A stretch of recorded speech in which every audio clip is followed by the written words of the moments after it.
আমরা দেখেছিলাম গত 5ই সেপ্টেম্বর ভোর রাতে ইছাপুর রবীন্দ্রপল্লীতে আশুতোষ সিং নামক এক বিজেপি সমর্থকের উপর গুলি চালানোর ঘটনা। কিন্তু এই বিষয়ে কি বলেছেন আশুতোষ সিং, তার পরিজন এবং স্থানীয় রাজনৈতিক নেতারা, দেখুন আমাদের এই রিপোর্ট।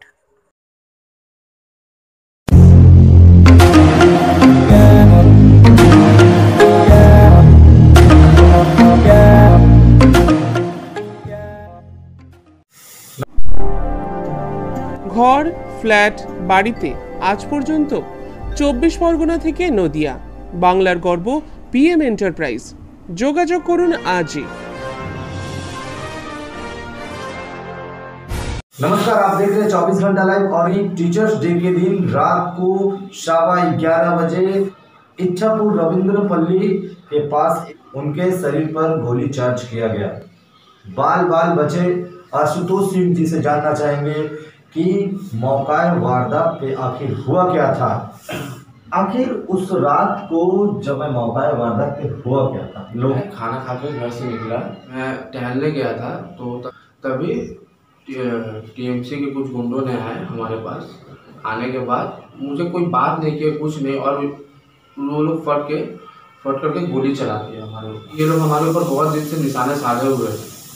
यहाँ पे जुलूम है बीजेपी करना। बीजेपी हम करते क्यों हैं?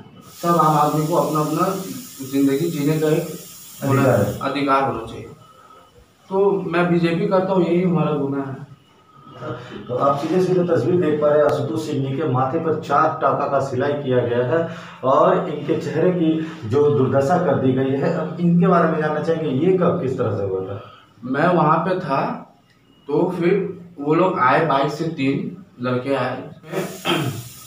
प्रकाश बासफोर, मंटू प्रसाद और विक्की राम, ये लोग 3 जन थे।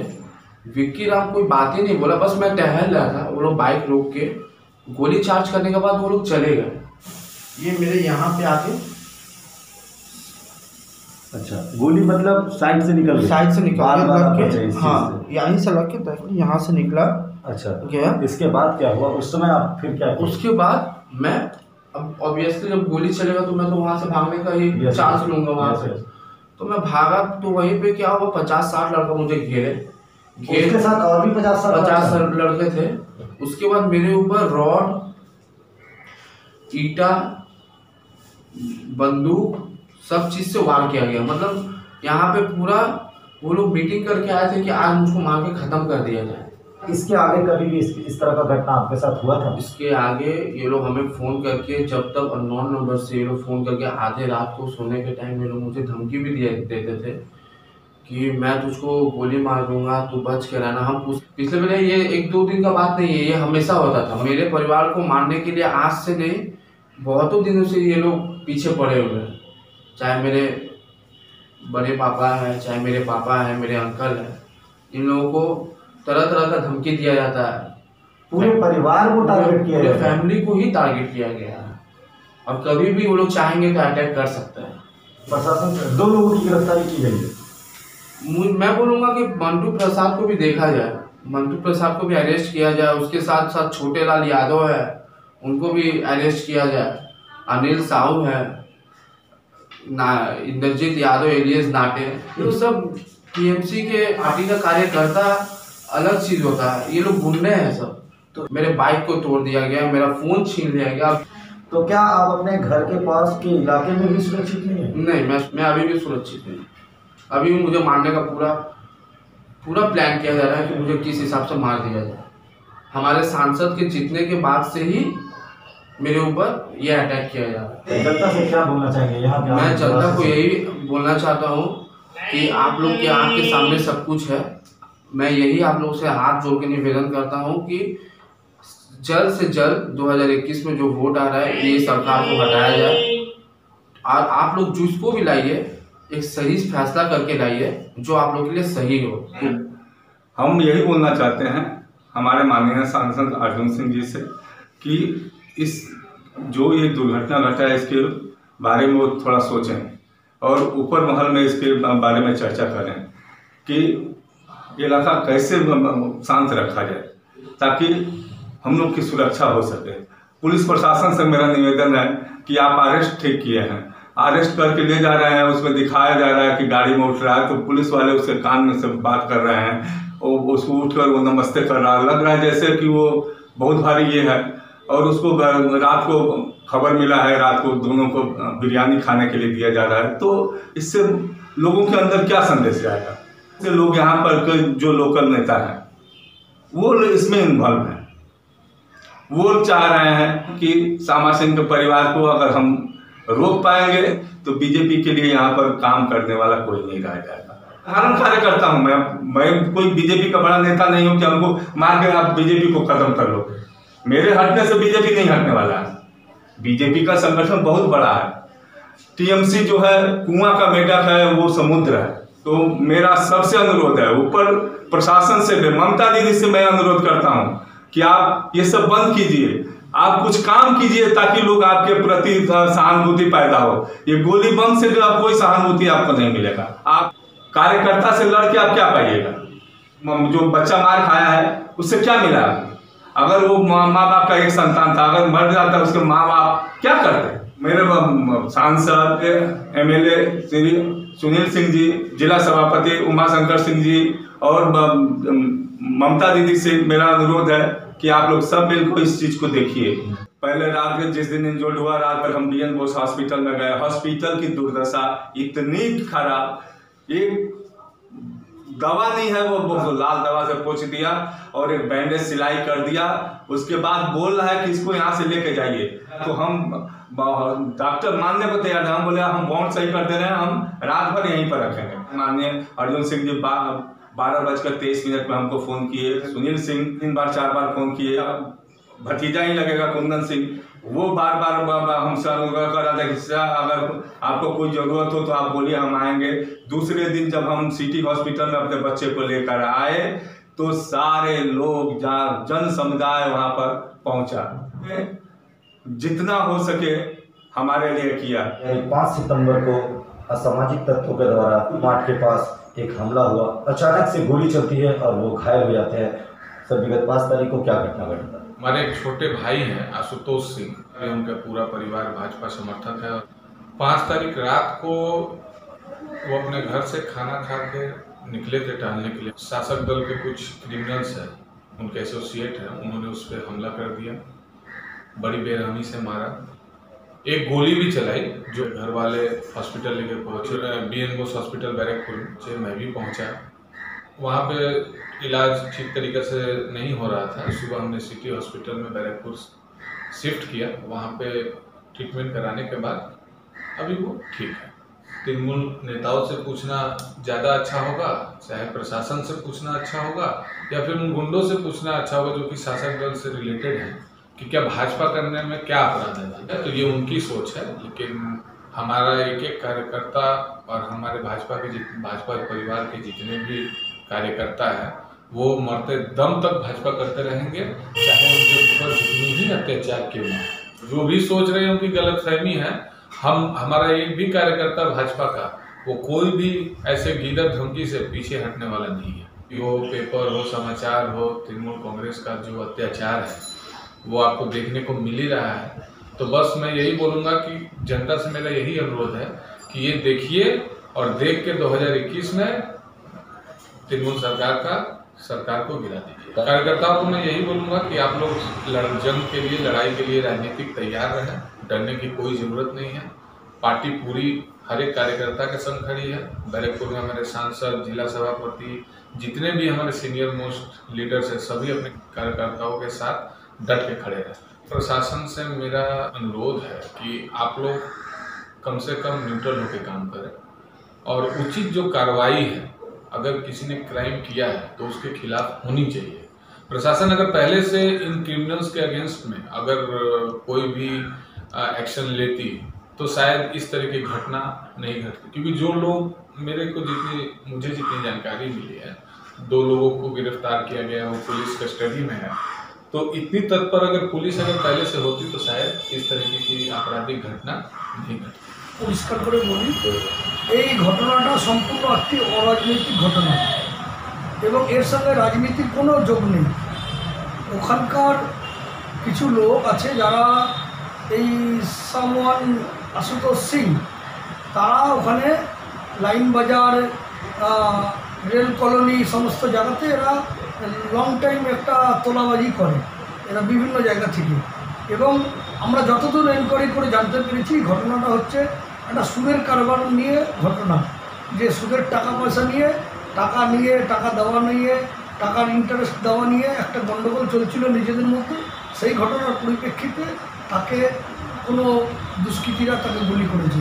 এর সঙ্গে কোনো রাজনৈতিক দল এর কোনো যোগাযোগ নেই। ঘটনাচক্রে আশুতোষ সিং হয়তো কোনো একটা পার্টি বিলং করে, কিন্তু কারণ আশুতোষ সিং এমন কোনো রাজনৈতিক ফিগার নয় বা এমন কোনো ব্যাপার নয় যে তার বিরুদ্ধে তৃণমূল কংগ্রেসকে কোনো প্রতিহিংসামূলক রাজনৈতিক চক্রান্ত করতে হবে বা তাকে কোনো আঘাত করতে হবে। এবং আমরা তৃণমূল কংগ্রেস এই ধরনের কোনো রাজনৈতিক আঘাতে বিশ্বাস করি না। আমরা রাজনৈতিকভাবে লড়াই করছি, মমতা ব্যানার্জির নেতৃত্বে আমরা রাজনৈতিক লড়াই করব।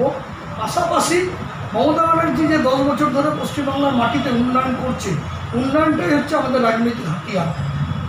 যখন আমরা অপোজিশন পার্টি বিলং করতাম তখন ছিল আমাদের রাজনৈতিক আন্দোলন, এখন হচ্ছে আমাদের উন্নয়নের আন্দোলন। 2011-তে যখন আমরা ক্ষমতায় আসি তৃণমূল কংগ্রেস, 34 বছর পর আমরা মমতা ব্যানার্জির নেতৃত্বে মমতা ব্যানার্জি স্লোগান দিয়েছিলেন বদলা নয় বদল চাই। মানে আমরা রাজনৈতিক ক্ষমতার বদল চেয়েছি, আমরা অর্থনৈতিক বদল চেয়েছি, সামাজিক বদল চেয়েছি। 34 বছর ধরে সিপিএম যে পশ্চিমবাংলার মাটিতে যে অন্যায় অত্যাচার করেছে, আমাদের হাজার হাজার কর্মীদেরকে খুন করেছে, ঘরবাড়ি জ্বালিয়ে দিয়েছে, যদি মমতা ব্যানার্জি সেদিন বলতেন আমরা বদলা চাই, তাহলে এক রাতে 72 ঘন্টার মধ্যে সারা পশ্চিমবাংলাতে কয়েক লক্ষ সিপিএমের ক্যাডার তাদের খুন হতেন এবং তাদের বাড়িঘর আগুন দিয়ে জ্বালিয়ে দেওয়া হতো, তাদের বাড়িঘর সব শেষ হয়ে যেত। কিন্তু মমতা ব্যানার্জি মানবিকতার মুখ দেখিয়ে বলেছেন আমরা রাজনৈতিক লড়াই লড়েছি, তার জন্য অনেক রক্ত দিতে হয়েছে, অনেক মানুষকে হত্যা হয়েছে, কিন্তু আমরা এর ঘটনার পুনরাবৃত্তি চাই না। আমরা সম্পূর্ণ একটা ডিফারেন্ট পলিটিক্স আনতে চাই, যে পলিটিক্সটা মানুষকে উন্নয়নের কথা বলবে, যে পলিটিক্সটা মানুষকে সামাজিক বৈষম্যকে মুছে দিয়ে প্রত্যেক মানুষ উন্নয়নে সামিল হবে, সেই কথা বলবে। যে আশুতোষ সিং তার উপরে হামলা হলো, গুলি চলল, সে অভিযোগ তুলছে যে টিএমসি কার্যকর্তা আমার সঙ্গে এরকম করেছে বা নামও বলেছে 4-5 জনের, সেটা কত সত্যতা? প্রথম কথা হচ্ছে দেখুন, অভিযোগ তো সবাই করতে পারে, রাজনীতিতে অভিযোগ পাল্টা অভিযোগ এটা থাকবে, চিরকাল আছে। কিন্তু আপনারা পুলিশ ইনভেস্টিগেশন করছে এবং আপনারা আপনাদের জার্নালিজমরা এনে তো আপনাদের তরফ থেকে ইনভেস্টিগেশন করুন। আমি মনে করি আশুতোষ সিং ইজ একটা নট ফ্যাক্টর। ঘটনাটা দুঃখজনক, আমি যে কোনো মানুষের উপর হামলা দুঃখজনক। যদি কেউ কোনো ইনলিগাল অ্যাক্টিভিটিসের সঙ্গে যুক্ত থাকে তাহলে আইনের দ্বারস্থ হতে হবে। কিন্তু আমি আপনাদের বলি এই ঘটনাটা সম্পূর্ণ অরাজনৈতিক, সম্পূর্ণ ব্যক্তিগত টাকা পয়সার লেনদেন থেকে ঘটনা ঘটেছে, গ্রেপ্তার হয়েছে। তাদের পলিটিক্যাল আইডেন্টিফাই আপনারা দেখান, কেউ দেখা যে তারা তৃণমূল কংগ্রেসের সঙ্গে জড়িত, এর সঙ্গে তৃণমূলের কোনো যোগ নেই। 34 বছর ধরে বিজেপি ছিল না, হঠাৎ করে সারা দেশে হিন্দু মুসলিমের নাম করে, ধর্মের নাম করে, ভারত পাকিস্তানের নাম করে কিছু অরাজনৈতিক লোক রাজনীতিক হয়ে উঠেছে। আপনারা দেখবেন ওদের রাজ্য সভাপতি 2015-এর আগে পশ্চিমবঙ্গের রাজনীতিতে তাকে কেউ চিনত না, জানতো না, তারা সে রাজনীতি করতেন না। হঠাৎ করে 5 বছরে আজকে সে রাজনৈতিক নেতা হয়েছে। আমার বক্তব্য, রাজনীতি করতে গেলে তার একটা রাজনৈতিক ইতিহাস চাই, লড়াই সংগ্রামের ইতিহাস চাই। আজকে যারা বিজেপি করছে তারা পশ্চিমবঙ্গতে তাদের দেখেছেন, এই যে আজকে নোয়াপাড়ার মুখে যারা বলছে তাদেরকে কোনোদিন দেখেছেন যে সিপিএমের বিরুদ্ধে যখন 34 বছর ক্ষমতা ছিল একটা রাজনৈতিক আন্দোলন করতে? ইভেন আমি নিজেও বলছি, তৃণমূল কংগ্রেসের বিরুদ্ধে যারা নাকি বিজেপি করছে তাদেরকে রাজনৈতিক আন্দোলন করতে দেখেন, রাজনীতি নিয়ে কথা বলতে দেখেন। শুধু তারা হিন্দু মুসলিম ভারত পাকিস্তান ধর্ম ছাড়া তাদের কোনো মুদ্রা নেই, তাদের কোনো সাবজেক্ট নেই। এটা সবথেকে দুঃখজনক ঘটনা। আমাদের দেশের মুদ্রা হবে উন্নয়ন, আমাদের দেশের জিডিপি সবথেকে তলানিতে ঠেকে গেছে। 45 বছরের মধ্যে সর্বোচ্চ বেকারত্ব। আজকে ভারতবর্ষ কোন পথে চলেছে আমরা নিজেরাও জানি না। ভারতবর্ষের অর্থমন্ত্রী বলছেন এখন যে হ্যান্ডস অফ গড, ভগবানের হাতে আছে। একটা অর্থমন্ত্রী দেশের তিনি বলছেন ভগবানের হাতে আমাদের অর্থনীতি। তাহলে দেশ কোথায় যাচ্ছে আপনাদের বুঝতে হবে। একটা কথা আছে, কুন্দন সিং একটা বিজেপি লিডার, তিনি একটা অভিযোগ করেছেন না এটা তো টিএমসি কত দুষ্কর্মী আছে, ওরা যে এরকম মানে ঘটনা ঘটেছে, তাকে কি বলবে? প্রথম কথা হচ্ছে কুন্দনের বিরুদ্ধে আমার ব্যক্তিগত কোনো ব্যাপার নেই। কুন্দন সিং বিজেপিটা যখন শুরু করেছিল আমি কুন্দন সিংকে বলেছিলাম কিছুদিন পর তুমি ব্যাক সিটে চলে যাবে। হ্যাঁ, কারণ কুন্দন সিং হচ্ছে আমাদের এমপির ভাগনা চলে যাবে সামনে, আর কুন্দন সিং চলে যাবে পিছনে। আপনারা দেখে নেবেন, যখন নাকি লোকসভার উপনির্বাচনের আগে কুন্দন সিং এখানে বিজেপির নেতৃত্ব দিয়েছিল, তারপর কুন্দন সিংকে এখন খুঁজে পাওয়া যাচ্ছে না। এখন সামনে থেকে আরেকজন নেতৃত্ব দিচ্ছে, তার কাকার ছেলে এবং আমাদের এমপির ভাই, এমপির ভাগ্নে। তাই আজকে আমি আপনাদের কাছে বলি যে কুন্দন সিং যে অভিযোগ, কুন্দন সিংকে বলবো, কুন্দন সিং আপনি ভালো করে ইনফরমেশন কালেক্ট করুন, আপনার বক্তব্যটাকে পাবলিকের সামনে ডমিনে আপনার এলাকার মধ্যে এত বড় ঘটনা ঘটছে, তাহলে পুলিশ প্রশাসনকে কী বলবেন? দেখুন, আমি আপনাদের বলি যে আমাদের এখানকার পুলিশ প্রশাসন যথেষ্ট ভালো কাজ করছে। আপনারা এই প্যান্ডেমিক সিচুয়েশন চলছে, আপনারা নিজেরাও জানেন প্যান্ডেমিক সিচুয়েশনে নোয়াপাড়া থানার পুলিশ প্রশাসন, আগের আইসি এবং বর্তমান আইসি পার্থসারথী মজুমদার তার নেতৃত্বে ভালো কাজ হচ্ছে। মানুষকে তারা এমন কোনো পরিষেবা নেই যেখানে পুলিশের ভূমিকা নেই। মানুষ লকডাউন করানো থেকে শুরু করে মানুষকে খাবার পৌঁছে দেওয়া, গরিব মানুষ রাস্তাঘাটে না খেয়ে পড়ে রয়েছে তাদের খাবার পৌঁছে দেওয়া, ইভেন পথ কুকুরদের তাদেরকে খাবার পর্যন্ত পৌঁছে দিয়েছে নোয়াপাড়া থানার পুলিশ প্রশাসন। এবং যে মানুষরা খবর পাচ্ছেন খাবার নেই বাড়িতে, তাদের বাড়িতে গিয়ে খাবার পৌঁছে দিয়েছেন। কোনো মানুষ চিকিৎসা পাচ্ছেন না, তাদেরকে পৌঁছে দিয়েছেন। কোনো মানুষ ট্রিটমেন্টের জন্য রাস্তায় পড়ে রয়েছেন, হয়তো খবর পেয়েছেন, নোয়াপাড়া থানার পুলিশ গিয়ে তাদেরকে উদ্ধার করে হসপিটালাইজ করেছি। তাই নোয়াপাড়া থানার পুলিশ যথেষ্ট ভূমিকা নিচ্ছে। একটা সময় আপনারা দেখেছেন বামফ্রন্টের আমলে এখানে এই আমাদের ইছাপুর মানিকতলা অঞ্চলে ক্রিমিনালদের ড্রেন ছিল এবং ওপারের লড়াই ছিল। এপারে দীর্ঘদিন প্রতিদিন রক্তের লাশ পড়তো, খুন হতো। আজকে কোথাও খুন হয় না। এক্সেপশনাল দু একটি ঘটনা ঘটতে পারে, কারণ এখানে অনেক কিছু দুষ্কৃতীরা ছিল, তাদের এখনও রুটগুলো কিছু থেকে গেছে এবং এখানে রাইফেল মেটালের কিছু তোলাবাজির ব্যাপার আছে এবং লাইন বাজার থেকে কিছু দুষ্কৃতী তোলাবাজি করার চেষ্টা করে, কিন্তু পুলিশ প্রশাসন শক্ত হাতে ব্যাপারগুলোকে ডমিনেট করছে বলেই এখনও পর্যন্ত ইছাপুর নোয়াপাড়া যথেষ্ট শান্ত আছে। ভদ্রলোকরা এখনও এখানে শান্তিপূর্ণভাবে বাস করতে পারে। আমি পুলিশ প্রশাসনকে আবারও বলবো, আপনাদের মাধ্যমে বলবো, আমরাও নিজেরাও বলেছি, আরও বেশি সতর্ক থাকতে হবে এবং কোনো খবর আগাম কালেক্ট করতে হবে, করে দুষ্কৃতী মুভমেন্টের আগেই তাদেরকে যেন গ্রেপ্তার করা হয় তার ব্যবস্থা করতে। আমরা পরিষ্কার বলতে চাই, ইছাপুরের মানুষ যথেষ্ট শান্তিতে ছিল বিগত 10 বছর ধরে, শান্তিপূর্ণভাবে ছিল। কিন্তু 23শে মে 2019-এর পর আমাদের মাননীয় এমপি জেতার পর এই ব্যারাকপুরের প্রতিটি জায়গা, কোনো জায়গায় আর শান্তি নেই, অশান্তি আর অশান্তি। এমন একজন এমপি জিতেছেন যিনি বোম গুলি ছাড়া যেমনি কিছু বোঝেন না। আমি পরিষ্কার বলতে চাই, এই সাংসদ জেতার পর এমন কোনো জায়গা নেই যেখানে গণ্ডগোল অশান্তি ছোটোখাটো বড় সব হয়নি। তবুও বলবো, আমরা শক্ত হাতে তৃণমূল কংগ্রেস এবং পুলিশ প্রশাসন সবাই মিলে যৌথ সহযোগিতায় আপনাদেরকে, জনগণকে আশ্বস্ত করব, আমরা আপনাদের পাশে আছি। যেভাবে প্যান্ডেমিক সিচুয়েশন আপনাদেরকে আমরা যতটা আমাদের শক্তি সামর্থ্য সেই অনুযায়ী সাহায্য প্রদান করতে পেরেছি। আপনারা কোনো পরিস্থিতিতে কোনো দরকার হলে আপনারা আমাদের সঙ্গে যোগাযোগ করবেন এবং আমরা জিরো হাতে এই ধরনের দুষ্কৃতীদের ঘটনাকে মোকাবিলা করব। এলাকার মানুষ শান্তিপূর্ণভাবে আছেন, আরও শান্তিপূর্ণভাবে থাকবেন আগামী দিনে। তৃণমূল কংগ্রেসের নৈতিক দায়িত্ব আপনাদেরকে শান্তিপূর্ণ পরিবেশ উপহার দেওয়া, এটা আমরা আপনাদের জন্য করবই, এটা হচ্ছে আমাদের অঙ্গীকার। बहुत बहुत धन्यवाद पंकज।